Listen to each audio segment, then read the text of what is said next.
Welcome to What's the Issue, a Viewpoints podcast where I, your host, Novah Reyes, bring you a weekly breakdown of articles that have been published at Viewpoints online. Along with that, we go beyond the headlines with an in-depth conversation with a different reporter each week, taking you behind the scenes of their latest article, exploring the ideas that drive their writing, and uncovering the stories behind the stories. This week, we bring on life editor Grace Esquibel and her thoughts on what it's like to be an editor with a successful section. Read the full stories at viewpointsonline.org. I'll start off with the latest news. Photography reporter Roman Davison brings us students navigate through the transfer season. He writes, the Riverside Community College District emphasizes the transfer season throughout October with special events. Transfer fairs at Riverside City College and Moreno Valley College highlight university application workshops, and colleges make visits on campus to help students through the transfer process. The transfer fair, which is held twice a year, occurred on September 25 and was held in the A.G. Paul Quadrangle at the RCC campus. The MVC transfer fair took place on October 7 inside the Student Academic Services, with transfer coordinator Dean Steckman reporting a turnout of 29 colleges. To me, I think it's a nice way to introduce students to these big events, RCC transfer coordinator Lupe Delgadillo said. Delgadillo explains that a minimum of 60 transferable units is needed to transfer. However, she shared that you could have a maximum of 70 transferable units, but it varies depending on acceptance and university. Our goal is to try to get you to transfer as soon as you hit the 60 marks, she said. She later rolls into explaining the application process. California State University applications cost $70, while University of California applications cost $80. Delgadillo explained that students are eligible for a waiver. When you disclose your income, it lets you know if you qualified for the waiver. If you qualify for the waiver, you can actually apply to 4 universities for free. If a student is thinking of applying to one or more CSUs or UCs, the waiver can be very beneficial in making the application process cheaper, Delgadillo explained. Making the shift into the live section, live reporter Violet Dawson brings us In the Heights inside look for the upcoming production. She writes, Riverside City College Theater Arts Fall-Winter 2025 season has begun. To start off the season, RCC is in development of their fall musical In the Heights, composed by Lin-Manuel Miranda. This Tony Award-winning production tells the story of a Latin American community taking place in the early 2000s of Washington Heights, a vibrant neighborhood in New York City. Auditions for the show began August 26 in the Landis Auditorium. Nearly 100 students auditioned for the show, and a fair number of these students were familiar with it. In fact, a few students had done the show before, so for a lot of these students, it was an opportunity to do it again. Auditions required singing of 16 to 32 measures of music and followed up with a dance audition, choreographed by Brenda Castillo. The audition cut was to the song 96,000. The choreography was a hip-hop style audition dance with lots of sharp yet fluid movements requiring the whole body. Out of all of those students, only a third of those students were cast in the production, 12 primaries and 23 dance ensembles. The rehearsal dates are from September 3 to October 29. While tech rehearsals are from October 25 to October 28. It was very emotional for me when they contacted me, because it's my dream role and Vanessa's someone that I've wanted to play for years, and to be able to share my culture and share my background with everyone while I'm on stage and to share that with the community. I cried. I felt so blessed to be given this opportunity, said Bianca Cuellar, playing Vanessa Garcia. Vanessa's main goal in the show is that she wants to leave the barrio, an area of town that is mainly a Spanish neighborhood, and to go live a better life to get out of her current situation, as she talks about in her song, It Won't Be Long Now. In the Heights is an emotional show that has so much representation for Latin communities. It is a story that is told proudly and confidently. The pride is the message to the audience to have no embarrassment of who you are, culturally and in your community, and to embrace your culture and never forget your background. Show days are from October 30 to November 2, 2 shows at 2 p.m. and 2 at 7 p.m. You can buy tickets on their website, rccboxoffice.com. There will be another feature on the review of the show and more behind-the-scenes quotes from the performers to follow. An editorial written by the Viewpoints editors leads us to the opinion section, with Reflecting on National News versus Community News. Echo Chambers points out the importance of local journalism. They write, in today's media landscape, algorithms feed us stories designed to confirm what we believe, locking us into political echo chambers, but local journalism breaks through that cycle. This issue is about why trusting your local news matters and why it's worth listening to. The Inland Empire has become a news desert, but local news makes us feel connected to our community. National news outlets are getting less trustworthy, peddling sensationalized stories to get clicks however they can, regardless of political affiliation. Although national news is important, these big corporations have different narratives they want to push, inclining their audience to think strongly in the way that the corporation wants you to. Local newsrooms are a beautiful asset to a town, as they are truth tellers. It's a privilege that local journalists are able to form these connections because it makes us more sincere and real news. Being a local journalist, reporting seems more intimate and personal, which reflects on the way we write. Student journalism demolishes the cages of the algorithmically manipulated echo chambers that keep us afraid, angry, and divided. But instead, we can build a community with our news, not just on our campus, but worldwide. The news that we write becomes a light in the darkness, that is in a sea of hopeless hatred and the division that is spread across the world. To wrap up this recap, I'll bring the sports section. Sports reporter Lennon Alvarez brings us, Riverside City College men's basketball team shows immense potential in the opening scrimmage. He writes, Riverside City College men's basketball team loses in their first scrimmage against Southwestern College 76-74. RCC started off the game by taking a 5-point lead. The Tigers capitalized by gaining a 12-3 lead. Defensively, the Tigers forced multiple turnovers and blocked many shots. As the first half progressed, the Jaguars gained momentum and started scoring, before a timeout was called, trailing behind the Tigers 19-14. The second half began with the Tigers slowly chipping away at the Jaguars' lead. After multiple scores from the Jaguars and an alley-oop, a timeout would be called with the Jaguars leading the Tigers 51-39. Following a Tiger timeout, the Tigers came back with a newfound energy and scored multiple times, trailing the Jaguars 55-52 before forcing the Jaguars to call a timeout. The Tigers continued to score after the timeout and briefly took a 1-point lead after an alley-oop. The rest of the half, both teams traded the multiple times in the very competitive second half, but the Jaguars ended up on top, winning the scrimmage. Although the Tigers lost, they demonstrated considerable potential for the upcoming season. The scrimmage also marked the first game for the new head coach. Wilson and his team showed immense potential moving forward. We got brand new teammates and brand new coach. We all come together as a team, guard Colin Murphy said. They'll play their final scrimmage at home against Baltimore College at 11 a.m. on October 25 before the regular season begins. I'll now introduce guest speaker of the week, Life editor Grace Esquibel, and her thoughts on what it's like to be an editor with such a grand and successful section. You were assistant life editor in the spring semester. What made you want to become the section editor? Well, I always wanted to take on a bigger role in Viewpoints, but I wanted to make sure that I was ready for it. So that's why I decided to start off just by being assistant and seeing how I liked that and seeing how the workload was, just because, college student, girl, we got, we're busy. Plus, being a reporter yourself, I love to go out and cover stories. So I wanted to make sure that I was able to manage that workload on top of being maybe an assistant. And since I was able to do that, I said I think that being just the life editor would be slight work. Plus, I can kind of get more creative with my section. That was something that me and Marissa wanted to do last semester, and I feel like we kind of were bringing that up. And then I feel like this semester we kind of set it up so that it was easy to kind of bring in that creative flow, because we already kind of had an idea of what we wanted. So I came into it already knowing a lot. So yeah, I felt like I was ready, and that's why I did it. And honestly, it's fun. I enjoy it, even if it can be stressful. I enjoy it.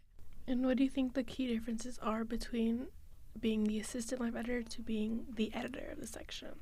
Honestly, I feel like there's not too much of a difference, except for the fact that if something goes wrong or if someone needs to go to someone, they'll most likely come to me rather than the assistant, which is you. Because they know that I'm the section editor, so a lot of the times if they have a problem or something, they'll come to me first. And I feel like in that sense, it kind of feels like I have a lot more responsibility compared to an assistant. But if you have a good assistant, which I do, and thank you, I think that the workload isn't hard because you're able to kind of divide and conquer.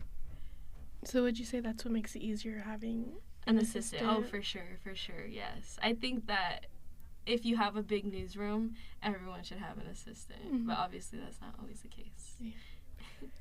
What do you think the most challenging factor of your section is? Getting people to want to write and want to get better at their reporting skills. Because I feel like sometimes people can look at this as like just some like assignments to get done, but to me that's not what it is, and that's why I like to pour my heart and like be passionate about it. So I think it's hard. I think what the difficult part is getting people to be passionate about it. And especially in the life section, you would think that people would be more passionate because it's like, you know, you can get creative with this. But I think it's hard to kind of like get people to communicate and get to that point of like passion for it, because at first it can seem discouraging. And I understand that because I remember like what that was like. But I just think getting people to kind of like trust you and get into the creative process is probably the most difficult. But I think with time that can definitely get a little better. So do you think that affects the way you pitch stories or which stories you decide to pitch? No, I like to just pitch anything that I think would look good on the paper or as a social media post or even just on digital. Like if I find it interesting as someone just walking down the street, I know that maybe someone else might find it interesting. So that's why I just really pitch anything and everything that I see, because I'm like, you know, it gives people ideas of what they can report on, and I think that's important because, like I said, when you're first starting, you don't really know where to start. So, like, it's nice to get an idea of, like, well, what does maybe the section editor want? And then they see all the stuff I'm pitching, so they're like, oh, okay, well, now I have an idea for, like, if I see this event, oh, I'm sure that she would like that. Let me pitch that to her. So I feel like that's why I do it, is so that they can kind of get a feel for what I want in the section. And even if they're not going to pick up the story, like I said, it gives them a clue, an idea of what I kind of want for the section, which is just about anything and everything. I tell them all the time when they like pick up stories or when they pitch me a story, I'm like, get creative with it. Like do what you want with it. Like, life is so fun because you can get creative and take your own angle and do whatever you want with it, while obviously staying like in the realm of article. You can't really get too opinionated, but you can get creative, and that's why I love the life section. I'm a lifer. The life section is very lively right now. There's upwards of 20 stories. Just not. Yeah, I didn't even know that. We're only 2 weeks into October, and there's upward of 15 stories. Okay. So what would you say your editing process is like? Girl, I just and like, how do you manage it? Like, I know I help you out, but we edit differently. Yeah. Like, what are the key things you might look for? Okay, well, I guess the first thing is Danny, our journalism advisor, told us when we're editing, read it first. And I think that's something that I have a hard time with, is like taking my time with the editing process, because like you said, it's a little hectic. Yeah. So a lot of the times when I'm editing, I'm like trying to get it done, but I need to remember that it's also that it's a process, and it's not only a process, it's a creative process, it's a learning process for the person and for me editing. So what I try to do is take my time as much as I can. I like to read it a few times, and usually the first time I will find little edits, like maybe like a paragraph that needs to be broken up, or like a comma or a period, whatever. But then the other 2 or 3, 4 times that I go over it, now I'm looking for flow. Now I'm looking for what can be added, what kind of like links can we add, what kind of insight can you further touch on, and like how does it all flow together, and what else might it need. So that's why, like, a lot of the times I'll ask someone for another opinion, like you or our EIC or managing editor, because I'm like, you guys might catch something that I didn't catch, especially when it comes to flow and like the overall content. But yeah, I feel like first I go in for the little stuff like grammar, and then I go into like the flow and all that. So yeah, it's a little it can be stressful, but I think it's kind of, I've learned to actually really like editing. It can be fun. I like it, yeah. It's like, I don't know, and it gets you reading. Like, I haven't read this much in my life. Final question. What advice would you give to reporters that hope to become a section editor or assistant next semester? Okay. Well, I would say pitch anything and everything. Mm-hmm. That you see that's interesting, screenshot, on Instagram or whatever, little flyers that you see around, talk to people, talk to everyone, so you don't even know, sometimes you'll be talking to someone and then they tell you something and you're like, oh my god, I could use that as an idea. Always have your journalism hat on. That's how I feel, even when I'm out just at a concert or something, or like talking to a vendor, if I'm at a pop-up shop or something, I'll come up with something that I'm like, oh, I could use that for our section. And even if I don't end up using it, it still helps me practice my creative process of what I want for the section. So I would just say always keep your journalism hat on. Obviously, make time for yourself if you were to become an editor. And I would say have fun with it, because it can be stressful, but I mean, again, we're a college-run newspaper. It's not a big corporation. Mistakes will be made. Yeah, so it's okay if mistakes happen. It's okay if you're not doing 100%, because again, you're human, and if you don't have an assistant especially, give yourself that slack. And other than that, I would say don't stop being a reporter. Even though you're an editor, or you have a more of a responsibility, I think that you should still remember that why you're here and what you're doing this for. You love the reporting, continue to report, continue to do that, because I think that it also helps you when you're editing and when you're giving advice to your reporters, because you're also in the field, and it kind of gives them a sense of she's not exactly an equal, but she's beside me type of thing. So I think for sure, time for yourself, keep the passion alive, and keep that journalism hat on. I like that part, keeping your journalism hat on. I think going out and just being curious, exactly, talking to people, it gets you thinking not only about what you can report on, but in your own personal life, just going out and asking people questions. Exactly. I feel being curious is a really essential thing. It's essential to being a journalist. And you also kind of practice your people skills, and I think that's what's hard about journalism. You have to be on that people skill A1 all the time when you're reporting. But obviously, if you're not practicing it, doing it, you're gonna, when you go back to reporting, and be like, oh, I'm scared to interview people. But if you're already no, I got this, light work. I think that's what it is. Practice your people skills too. That's so important to any reporter, anyone who wants to be an editor, any journalist. Practice your people skills, as if you were interviewing all the time. If you have a problem with it, if not, get out there. Yeah, I haven't reported in a cool second. I know, not since Pocket Change, huh? I don't think so. And so I'm going to report on Saturday for Treats and Plains. Oh, okay. Yeah, so I'm kind of a little bit nervous just because I haven't done anything, especially not solo. I've been doing a lot of stuff with you. Yeah. So it's I have to get out there again. Yeah. And I think with that one, it would be a little easy because it's families, it's gonna be cute. You're gonna be talking to kids. Yeah, and, but remember parents. that one time we went to the what was it called? What? At the March Air Base. We tried interviewing families, and it was so hard. I feel that's where people might get discouraged. Yeah. I feel that's where we did get discouraged, but we were also on a time crunch. But I think still going out, you still wrote an article. I still made a video about it. We were able to work through it, and I think that's essential. To still keep pushing through, even though you might be stuck a little bit, because so many people said no to us.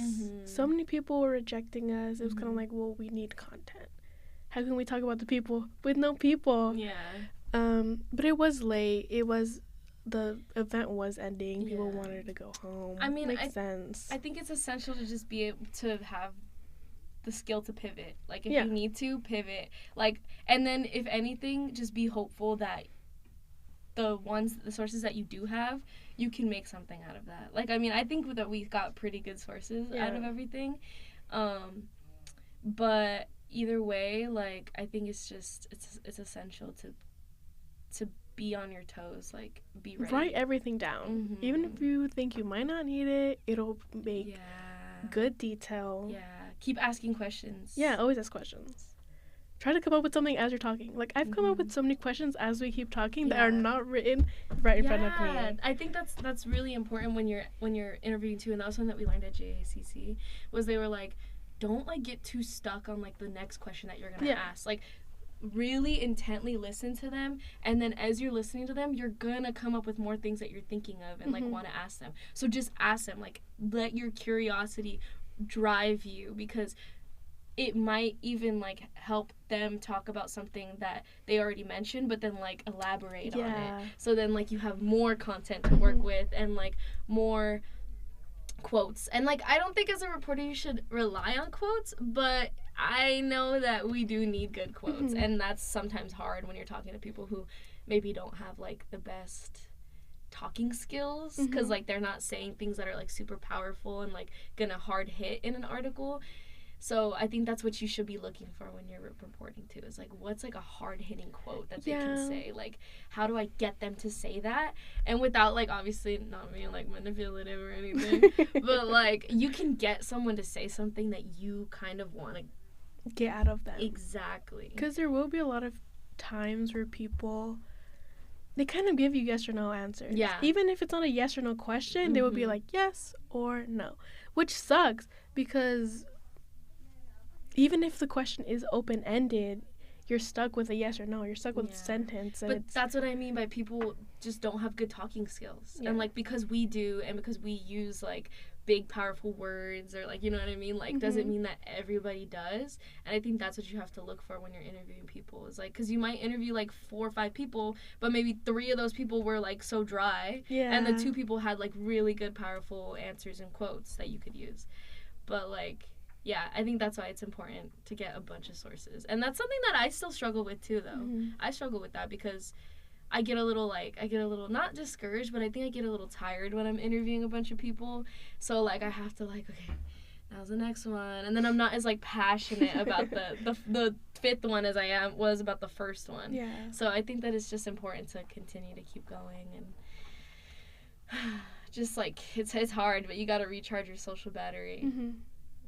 Yeah, I think that's the hard part. Like, even if you're a social person, like, your battery can still get low, which I do experience, but we persevere. The horrors persist, but so do I. Well, that is all I have for today. Thank you for coming on with me to the 2nd episode of What's the Issue? Of course. I loved it here. I'm going to come back. I'm going to be back. I'll be back. I will bring you back. I'll be back. There's a lot to say.